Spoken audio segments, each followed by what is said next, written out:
আসসালামু আলাইকুম ওয়া রাহমাতুল্লাহি ওয়া বারাকাতুহু। লাকাল হামদু ইয়া আল্লাহ ওয়া সলাতু ওয়া সালামু আলাইকা ইয়া রাসূলুল্লাহ সাল্লাল্লাহু তাআলা আলাইহি ওয়া সাল্লাম। বেরাদারানে ইসলাম, আমি আজকে আপনাদের সামনে আলোচনা রাখব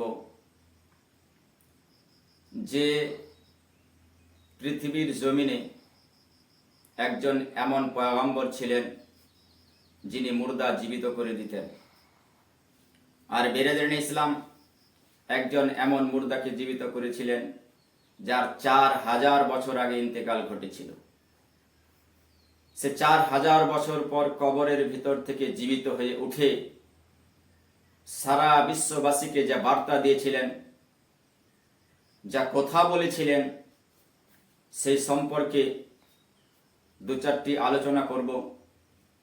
তাই বলছি, যারা আমার ভিডিও দেখবেন শুরু থেকে নিয়ে শেষ পর্যন্ত দেখবেন, তাহলে বুঝতে পারবেন যে বিশ্ববাসীকে 4000 বছরের আগের কবরবাসী, 4000 বছর আগে যার ইন্তেকাল হয়েছিল, সে কবর থেকে পুনরায় জীবিত হয়ে আমাদেরকে কি বার্তা দিয়েছিলেন।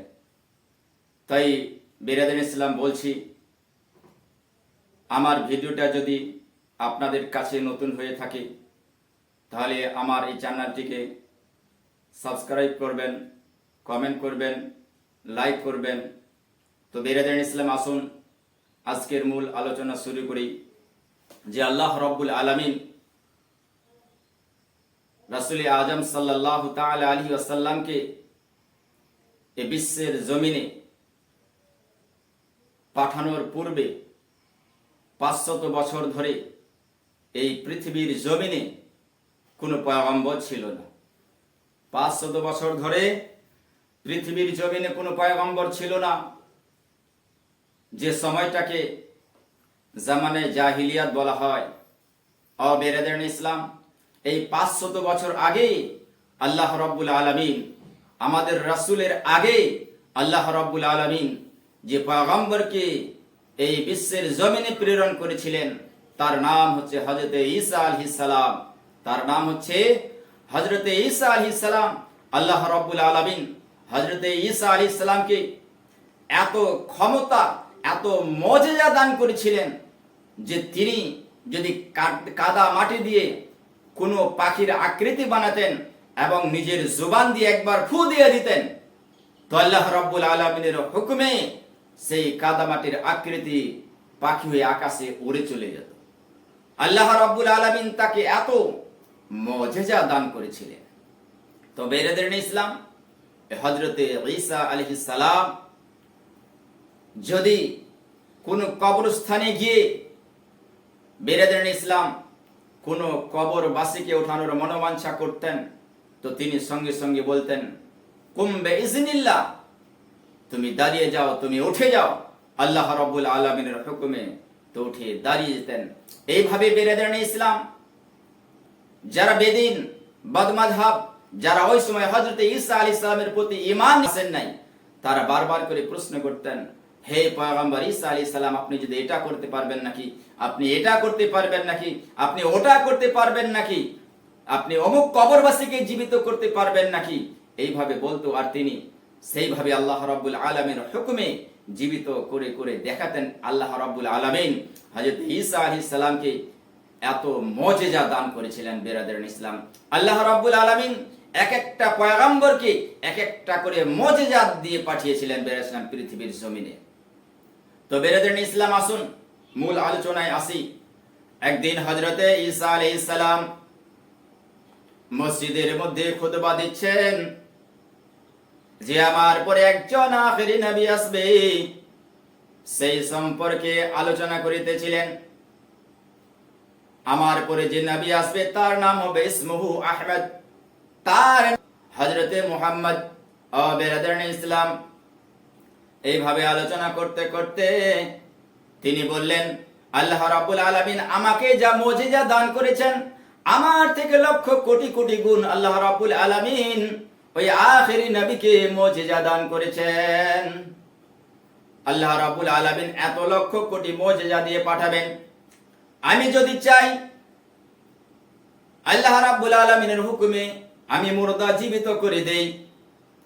কিছু মানুষ প্রশ্ন করলো, ওগো হযরতে ঈসা আলাইহিস সালাম, আমরা এখনো পর্যন্ত আপনার কলেমা পড়ি নাই, ঈমান নিয়ে আসি নাই, তবে ঈমান নিয়ে আসবো, আপনার কলেমা পড়ব, আপনার প্রতি ঈমান নিয়ে আসবো। হযরতে ঈসা আলাইহিস সালামের কলেমা ছিল লা ইলাহা ইল্লাল্লাহু ঈসা রূহুল্লাহ। এই কলেমা পড়তো তার উম্মতেরা। বেরাদারিন ইসলাম, এবার কিছু মানুষ প্রশ্ন করলো, হগো হযরতে ঈসা আলাইহিস সালাম, আপনি তো যেগুলো নতুন নতুন কবরে মাটি দেওয়া হয়েছে, যার বডি সাবুত আছে, আপনি তো তাকে জীবিত করে দেখাচ্ছেন, এটা আপনার মুজিজা হতে পারে না, আপনি আল্লাহর পয়গম্বর হতে পারেন না। আপনি যদি সত্যিকারই আল্লাহ রাব্বুল আলামিনের পয়গম্বর হয়ে থাকেন, তাহলে ওগো পয়গম্বর ঈসা আলাইহিস সালাম, তাহলে আমরা যেটা কবরবাসীকে জীবিত করার কথা বলবো, ওই কবরবাসীকে আপনি যদি জীবিত করে দেখাতে পারেন, তাহলে আমরা আপনার কলমা পড়ে আপনার দিনের মধ্যে চলে আসব। ও বেরাদারিন ইসলাম, জুমার শেষে, খুতবার শেষে হযরতে ঈসা আলাইহিস সালামকে যখন বেরাদারিন ইসলাম ঈসারা এইভাবে প্রশ্ন করলো, ও বেরাদারিন ইসলাম, সেই সময় হযরতে ঈসা আলাইহিস সালাম বলেন, বলো কোন কবরস্থানে, কোথায়, কোন জায়গায় যেতে হবে, আর কোন কবরবাসীকে জীবিত করে দেখাতে হবে, তোমরা বলো। নিশ্চয়ই আমি আল্লাহ রাব্বুল আলামিনের নবী, আল্লাহ রাব্বুল আলামিনের তরফ থেকে আমি তা করে দেখাবো। একটা সময় নির্ধারিত করা হলো, দিন নির্ধারিত করা হলো। বেরাদারিন ইসলাম, মানুষের হুজুম লেগে গেল যে হযরতে ঈসা আলাইহিস সালাম আজকে পুরাতন থেকে পুরাতন এক কবরস্থানে গিয়ে একটা ওই পুরাতন কবর থেকে কবরবাসীকে জীবিত করে দেখাবেন। ঈসাইরা যারা ঈমান নিয়ে আসে নাই, এমন এক পুরাতন কবরস্থানে নিয়ে গেল যে কবর, বেরাদারিন ইসলাম, অতি লম্বা, অনেক লম্বা। কতদিন আগে বেরাদারিন ইসলাম যে তার ইন্তেকাল হয়েছে, আর কতদিন আগে যে তার মাটি দেওয়া হয়েছে, বেরাদারিন ইসলাম বোঝা যায় অনেক অনেক অনেক পুরাতন কবর। সেই জায়গায় গিয়ে হযরতে ঈসা আলাইহিস সালামকে বলে, ওগো আল্লাহর পয়গম্বর যদি আপনি হন, এই যে কবর দেখা যাচ্ছে এত লম্বা 100 ফুটেরও বেশি লম্বা কবর, এই কবর থেকে আপনি যদি কবরবাসীকে জীবিত করে দেখিয়ে দিতে পারেন, তাহলে আমরা মেনে নিব যে আপনি নিশ্চয়ই আল্লাহর পয়গম্বর। বেরাদারিন ইসলাম, হযরতে ঈসা আলাইহিস সালাম ওই কবরের পাশে দাঁড়িয়ে গেলেন। আর দাঁড়িয়ে যাওয়ার পরে আল্লাহ রাব্বুল আলামিনের, বেরাদারিন ইসলাম, আল্লাহ রাব্বুল আলামিনের ওই যে মুজিজা দান করেছেন আল্লাহ রাব্বুল আলামিন, ওই মুজিজা দিয়ে তিনি তখন বলছেন, কুম বিইজনিল্লাহ, হে কবরবাসী তুমি উঠে দাঁড়িয়ে যাও। বেরাদারিন ইসলাম, পুরাতন 4000 বছরের কাছাকাছি যে কবর আগে দেওয়া হয়েছে, ওই কবর থেকে মাইয়াত, বেরাদারিন ইসলাম, আস্তে আস্তে করে বেরাদারিন ইসলাম উঠে দাঁড়িয়ে বাইরে বের হচ্ছে। মানুষ দেখে অবাক হয়ে গেল। কিছু মানুষ ভয়ে ভীতু, এত লম্বা মানুষ তাদের জীবনে তারা কোনোদিন দেখে নাই। 100 ফুটেরও বেশি লম্বা, তাফসীরের মধ্যে লেখা আছে, তারিখের মধ্যে লেখা আছে, অনেক উচ্চতা ছিল তার। বেরাদারিন ইসলাম আস্তে আস্তে যখন কবর থেকে বের হয়ে যাচ্ছেন, কবরের মধ্যে দাঁড়িয়ে গেলেন। মানুষ দেখছে এত লম্বা মানুষ আমাদের জীবনে আমি দেখি নাই। হযরতে ঈসা আলাইহিস সালাম তার পাশে দাঁড়িয়ে আছেন, আর তিনি সঙ্গে সঙ্গে বলতে শুরু করে দিলেন, আসসালামু আলাইকুম ইয়া হযরতে ঈসা আলাইহিস সালাম। মানুষ তাজ্জুবে পড়ে গেল। এ অনেক পুরাতন, অনেক আগে তাকে কবরের মধ্যে দাফন করা হয়েছে।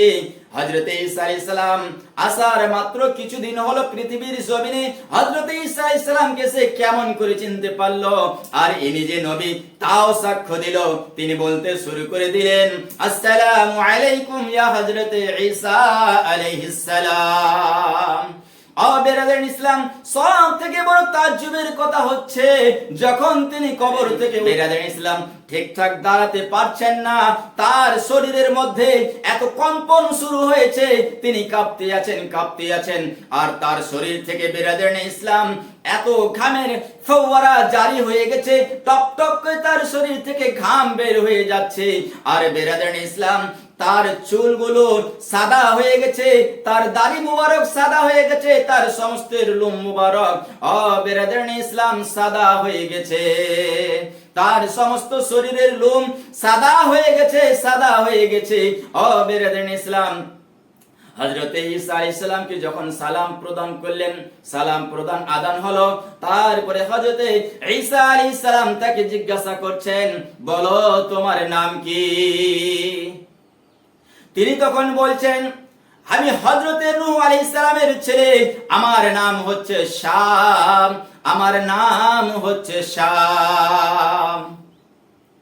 তিনি বলছেন, আমার নাম হচ্ছে শাম। বলেন, আমি বিশ্বাস করতে পারলাম না।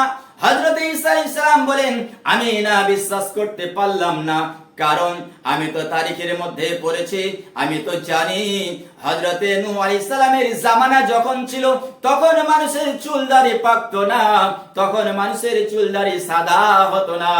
মানুষ শিশু থেকে নিয়ে যখন বয়স্ক হয়ে যেত, বুড়া হয়ে যেত, ইন্তেকালের সময় ঘনিয়ে আসতো, তারপরে একটা চুল পর্যন্ত তাদের সাদা হতো না। আমি তোমাকে বিশ্বাস করতে পারলাম না যে তুমি হযরতে শাম, হযরতে নূহ আলাইহিস সালামের ছেলে, আমি বিশ্বাস করতে পারলাম না। আবার হযরতে ঈসা আলাইহিস সালাম জিজ্ঞাসা করেন, ঠিক আছে, তুমি কবর থেকে উঠে দাঁড়াচ্ছ, কিন্তু এত কেঁপে কেন যাচ্ছ? তুমি এত কম্পিত কেন হচ্ছ? কম্পন তোমার শরীরের মধ্যে কেন? তুমি কেন কেঁপে যাচ্ছ? তুমি এত ভয়ে ভীতু কেন? কি কারণটা তোমার? এত ভয় তোমার কাছে কেন? তোমার মধ্যে এত ভয় কেন? তখন তিনি বলতে শুরু করলেন কবর থেকে উঠে, ওগো হযরতে ঈসা আলাইহিস সালাম, শুনুন, আমি যেটা বলছি সেটাই সত্য। আমি হচ্ছি হযরতে নূহ আলাইহিস সালামের ছেলে, হযরতে শাম। আমি হচ্ছে হযরতে শাম। আমার শরীর এত জর্জরিত, এত কম্পন এই কারণে যে 4000 বছর আগে আমার ইন্তেকাল হয়েছে। ওই মওতের যে কষ্টটা আজও পর্যন্ত আমার শরীরকে জর্জরিত করে রেখেছে। বেরাদার ইসলাম, বলুন, তিনি কবর থেকে উঠে বার্তা দিচ্ছেন যে আজ থেকে 4000 বছর আগে আমার ইন্তেকাল ঘটেছে, কিন্তু আজ পর্যন্ত ওই হযরতে আজরাইল আলাইহিস সালাম এসে আমার যে রূহটা কবজ করে নিয়ে গেছে, তার ব্যথাটা আজও পর্যন্ত আমার শরীরকে জাকড়ে ধরে আছে, আজও পর্যন্ত যায় নাই। আর আজকে বেরাদার ইসলাম, ওই কবরকে স্মরণ করে আমরা নামাজ পড়তে পারলাম না, কবরকে স্মরণ করে আমরা কোনোদিন নেক কাজ করতে পারলাম না। নেক কাজ থেকে দূরে, নামাজ থেকে দূরে। বলুন, তিনি একজন পয়গম্বরের ছেলে, অথচ তার 4000 বছর তার আগে ইন্তেকাল ঘটেছে। তারপরেও তার ইন্তেকালের যে কষ্টটা, মরণের যে কষ্টটা 4000 বছর পর্যন্ত তার শরীরের মধ্যে আছে। বেরাদার ইসলাম, এবার চিন্তা করুন, আমরা কোন ক্ষেতের মূলি যে আমাদের শরীর বেরাদার ইসলাম তেমন হবে না? আমরা তো কোনো নেক কাজ করতে পারলাম না। তাই বলি বেরাদার ভাই, বাবাজিরা, আমার নেক কাজ করবেন, নামাজ পড়বেন। হযরতে শাম তখন আরো বলছেন, জব পয়গম্বর ঈসা আলাইহিস সালাম, আমার চুল দাড়ি সাদা কেন হয়েছে আপনি কি জানেন? আমার দিলের মধ্যে যেদিন আমার ইন্তেকাল হয়েছিল, আমার দিলের মধ্যে কিয়ামতের এমন একটা ভয় ঢুকে গেছে, এমন একটা ভয় ঢুকে গেছে। ওই কিয়ামতের ভয়ে যখনই কবর থেকে আমার উঠার আদেশ হলো। আপনি যখন বললেন কুম বিসমিল্লাহ, আমি মনে করলাম হয়তো কিয়ামত কায়েম হয়ে গেছে। এই কিয়ামতের ভয়ে, কারণ মওতের যে কষ্টটা আজও আমি বলতে পারি নাই, আমার শরীর থেকে আজও তার ব্যথাটা যায় নাই। আবার যদি কিয়ামত শুরু হয়ে যায় তাহলে আমার কি অবস্থা হবে, এই ভয় যখন আমার দিলের মধ্যে আসলো, এই ভয়ের কারণে আমার মাথার চুল এবং দাড়ি সমস্ত পেকে সাদা হয়ে গেল। তাহলে চিন্তা করুন, একজন পয়গম্বরের ছেলে এই কিয়ামতের ভয়ে যদি এত বেরাদান ইসলাম তার দিল কম্পন করতে শুরু করে, কাঁপতে শুরু করে, তাহলে আমরা তো কি বেরাদান ইসলাম।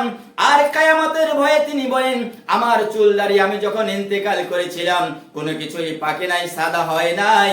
কিন্তু আপনি যখনই আমাকে আওয়াজ দিয়ে বলেন কবর থেকে উঠতে হবে, আল্লাহর ভয় আমার দিলের মধ্যে এমন চলে আসলো, ওই আল্লাহর ভয়ে আমার চুল দাড়ি যেন সাদা হয়ে গেল। কিয়ামতের ভয় আমার দিলের মধ্যে এমন চলে আসলো, এমন চলে আসলো, ওই কিয়ামতের ভয়ে আমার মাথার চুল এবং দাড়ি, আমার শরীরের লোম পর্যন্ত কালো থেকে সাদা হয়ে গেল। আবার হযরত ঈসা আলাইহিস সালাম জিজ্ঞাসা করেন যে আচ্ছা ঠিক আছে, কিয়ামতের ভয়ে তোমার চুল দাড়ি সাদা হয়ে গেল, আমি তোমাকে মেনে নিলাম, কিন্তু বলো তো তুমি এত এখনো কেন কাঁপতে আছো, তোমার শরীর এখনো কেন স্থির হচ্ছে না? বলে কারণ এটাই, এই কারণে আমার শরীর স্থির হচ্ছে না যে আল্লাহ রাব্বুল আলামিন ওই কঠিন বিচারের দিনে কিয়ামতের পরে আমার যে কি অবস্থা হবে, ওই দিনের ভয়ে, ওই কিয়ামতের বিচারের ভয়ে আমার দিলখানে এখনো পর্যন্ত কাঁপতে আছে। এবার বলুন বেরাদারান ইসলাম, কিয়ামতের ভয় যদি এত তার দিলের মধ্যে হয়, আমাদের কতটা হওয়া দরকার। আমরা আখিরি নবীর উম্মত। বেরাদারান ইসলাম, আমাদের কাছে বেশি আমল নাই, তাই বেরাদারান ইসলাম বলছি বেশি বেশি করে আমল করবেন, কারণ কবর হচ্ছে অত্যন্ত ভয়ানক জায়গা, পোকামাকড়ের ঘর। বেরাদারান ইসলাম সাপ বিচ্ছুর ঘর, যে জায়গায় কেউ সঙ্গের সাথী হবে না। বেরাদারান ইসলাম, পৃথিবীর জমিনে আমাদের কেউ সঙ্গের সাথী তো অনেক আছে, কিন্তু বেরাদারান ইসলাম কবরের ভিতরে আমাদের কেউ সঙ্গের সাথী হবে না, কিন্তু আমাদের সঙ্গের সাথী হবে আমাদের নামাজ, আমাদের রোজা, আমাদের হজ, আমাদের যাকাত। তারপরে বেরাদারান ইসলাম সমস্ত পরিচয় দেওয়ার পর সমস্ত মানুষ ঘিরে দেখে আছে, আর বেরাদারান ইসলাম যখন আলোক আলোচনা চলছে যে 4000 বছর আগে যে মাইয়াতকে দাফন করা হয়েছে, হযরত ঈসা আলাইহিস সালামের সঙ্গে কথাবার্তা বলল মানুষ দেখে বেরাদারান ইসলাম এবার দলে দলে হযরত ঈসা আলাইহিস সালামের কলমা পড়তে শুরু করে দিল, লা ইলাহা ইল্লাল্লাহ ঈসা রুহুল্লাহ। এই কলেমা পড়ে মানুষ দলে দলে মুসলমান হচ্ছে। বেরাদারান ইসলাম যখন দলে দলে মুসলমান হচ্ছে, হযরত ঈসা আলাইহিস সালাম আল্লাহ রাব্বুল আলামিনের দরবারে খুশির ইজহার করলেন।